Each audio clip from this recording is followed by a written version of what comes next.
I am really getting tired of these pretentious essay-style videos that just don't do their damn research.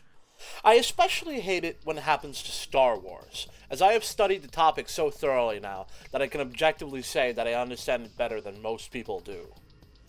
So let me just make an example out of this video that is randomly going viral for absolutely no fucking reason whatsoever. Fuck off, YouTube. I'll just skip to the points I want to cover, and the relevant footage. No need to waste my life on this planet trying to create an elaborate story around it like I tried doing 2 years ago. Let's just get to the fucking point. Why have recent Star Wars projects been so divisive? Because recent Star Wars projects have just been awfully written disaster pieces without any kind of regard for logical consistency or even aesthetic qualities. Ever since The Last Jedi came out in 2017, nobody can seem to agree on what direction Star Wars should go in. Wrong. Ever since The Force Awakens came out, Star Wars has only been headed into one direction: the grave. J.J. Abrams made a film that was so disgustingly empty, so safe, so vapid, that it utterly destroyed the universe in its entirety. A long time ago, in a galaxy far, far away, this franchise was universally beloved. Oh my god. Star Wars was never universally beloved. Words can barely even describe how insanely ignorant that idea is. People walked out on the test screenings of the movie. The Fox executives were not sure it was even going to make money.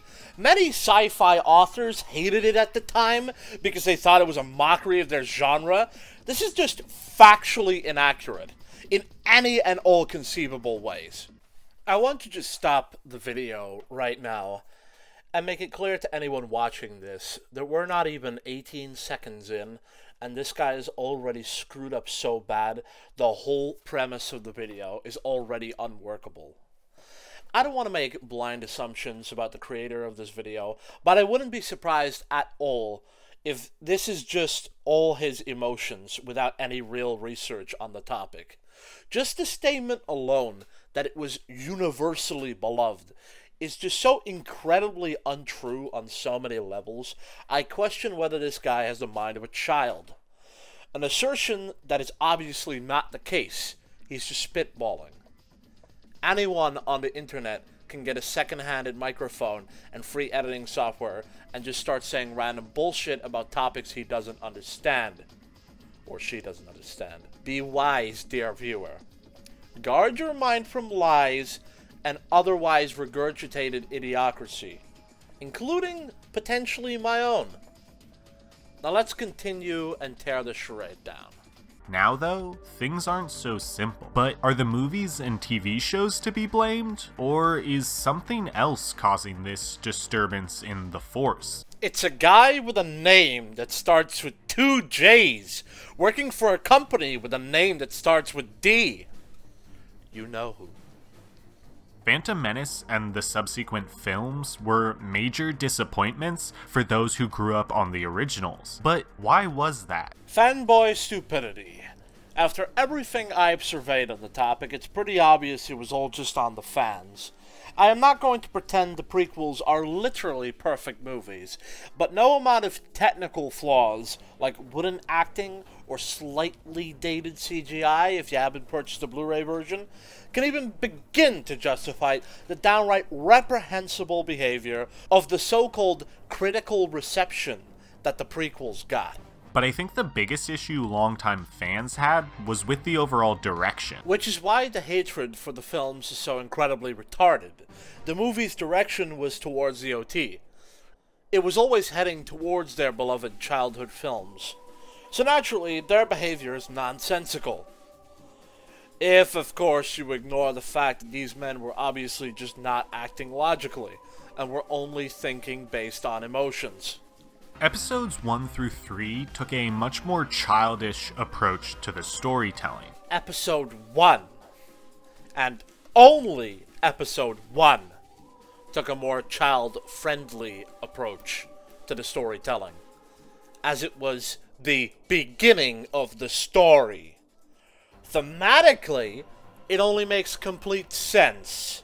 And if those who grew up with the original trilogy were too jaded or thick to understand or accept this, then that's on them.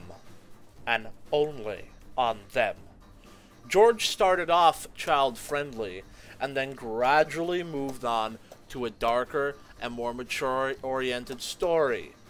It's part of the reason why Star Wars is for everyone. And to address this in any kind of negative light is just asinine. And also, mind you, very disrespectful towards children. They'll grow up, you know. You might want to rethink how you treat them. Much of the thematic and emotional nuance found in 4, 5, and 6 was lost, and in its place was this guy. If you even come close to believing something as ludicrous and insane as this, then you're hopeless. This is why I made this video. I mean, how can you even begin This is literally lies. Just utter and total lies. Anyone who has watched the prequels knows that the story has plenty of emotional nuance, and suggests that Jar Jar's mere presence is somehow eliminating said nuance, or rather artistry, is just... The only way you could possibly really think that is if you have never watched the prequel trilogy at all, which I know this guy did. So he's just talking out of his ass. All those adults who had grown so attached to this universe were being told by its creator that this isn't for you. Wrong. They were told this is what Star Wars is by the man who invented it. There is no getting around it. He is the god of Star Wars. How the fans feel about it is their own affair. How worried are you that the critics are not going to like this new movie? Oh, I'm not worried at all. Yeah, but come on. I mean, when they go after your writing, your directing, it has to hurt. Oh, it always hurts. Did you not say ever to yourself, well, maybe they had a point with this or with that? The point is, it's like if you paint your house white and somebody comes along, well, that should be a greenhouse. Well, fine, but I wanted to paint it white. I don't think there's anything wrong with painting it white. I don't think there's anything wrong with me for painting it white. Maybe it should be a greenhouse. But I didn't want it to be a greenhouse. I wanted it to be a white house. Whether or not a creator should be able to do that isn't for me to say. The answer is yes. Yes, he should be allowed to do that. He made it, he created, he thought it up, he owns it. It's his, and only his. He will take that ownership with him to the grave, regardless of who purchases the property afterwards. The Force Awakens was a financial success and largely appreciated by fans and critics when it first released. It played it safe, essentially copying the plot of A New Hope, but did so to comfortably reintroduce fans to the worlds of Star Wars. And thus ruining the entire saga, as none of the 6 movies were ever concerned with keeping things comfortable or safe. George Lucas always improved the series with every single entry, going into different territory and doing something unique and special. Something The Force Awakens was not. The Force Awakens is essentially the anti-Star Wars movie. It's not new, it's not creative, it's not special. It doesn't change anything about the universe. Everything is essentially the same. It's like a hard reset came in and just set everything back to episode 4 status for absolutely no reason.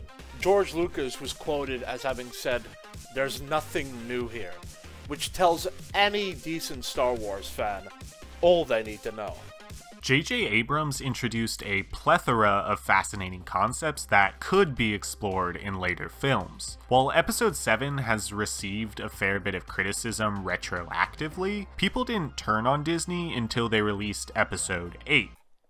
What many Star Wars fans, including the ones that hate the new movies, fail to grasp is that all the flaws of The Last Jedi are at least partially caused by The Force Awakens. The Force Awakens is like a 2-hour-long teaser trailer for the next movie.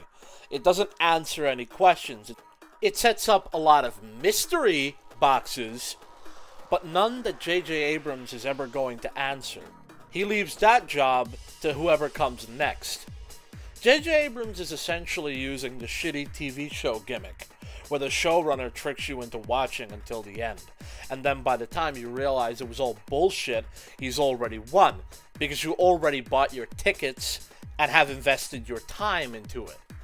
Yes, I know what you're thinking. The Force Awakens is a $4 billion gimmicky TV show pilot episode to one of the worst high-budget series we have ever seen. Boy, the sequels are a bunch of fucking amazing masterpieces, aren't they?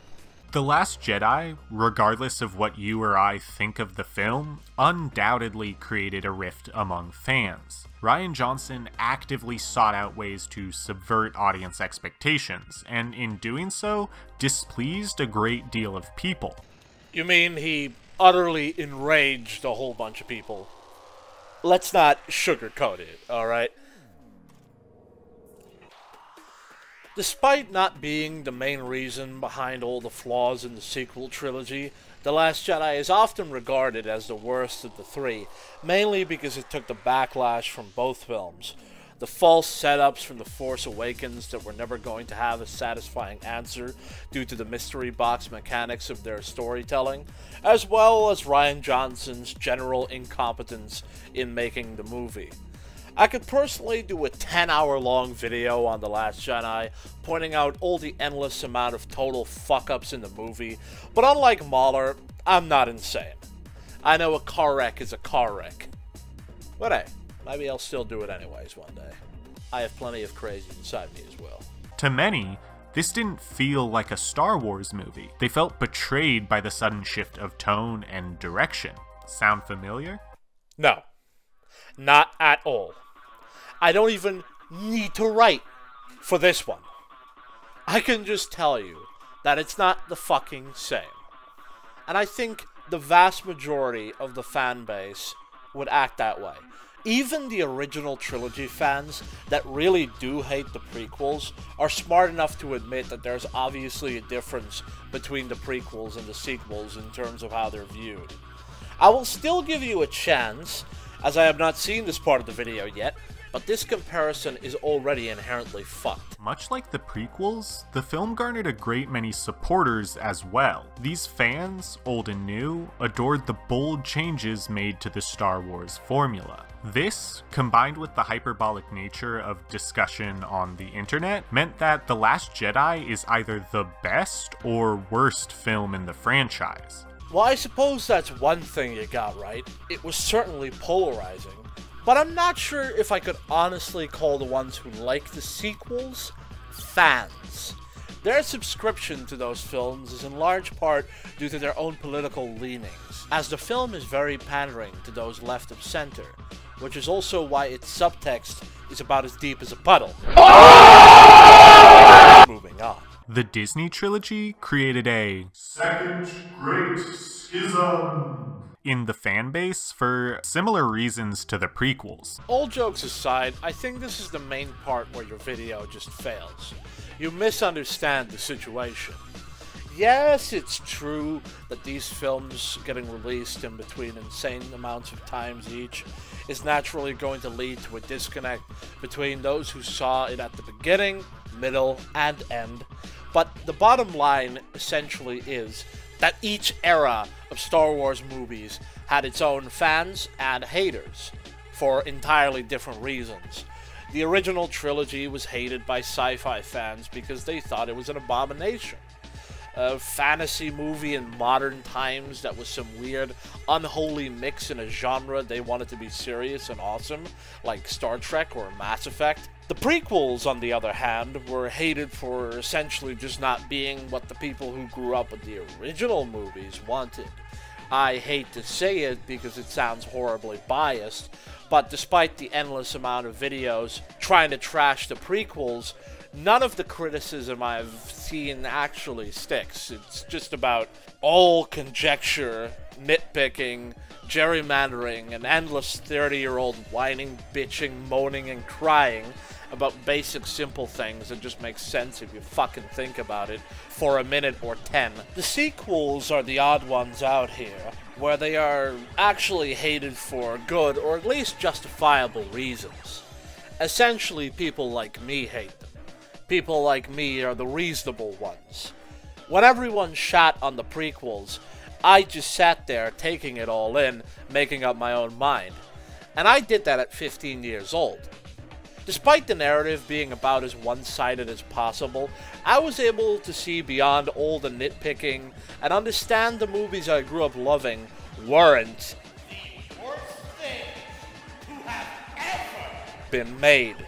When the sequels came out, there were so many warning signs like the destruction of the EU or the trailers showing off only superficial elements and nothing that really gave any true indication to the story's integrity as a whole. It was very easy early on to see that this wasn't going into a good direction.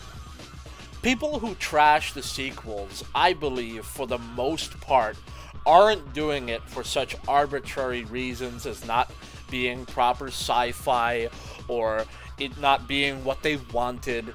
It's more about how it's not what George wanted, and how characters like Luke were dragged through the mud, and all that we held dear and loved about the series was essentially turned into a bad joke. These are the things we hate about the sequels, the ones endlessly complaining about plot holes and 1,000 different other small insignificant things that nobody cares about, are just a bunch of maniacs who springboarded their own careers of these films' obviously terrible nature. Once again, we see that Star Wars means many different things to many different people. I have friends who swear by episodes 1 through 3. My mom, who saw A New Hope when it first released, loves the originals, ignores the prequels, and is fine with the Disney films. You should show your mother the prequels again sometime. Tell her to pay attention to the romance and she'll probably get into it. Or better yet, show her the deleted scenes. She'll love episode 2 in a heartbeat. I personally am passionate about anything Star Wars and find something to love about all of the films. Each era has its own Right, I guess you're one of those 4, idiots. 5, and... Wonderful. Another nothing burger of a video on the internet. People who make these kinds of videos, just stop. Just stop. You're saying absolutely nothing.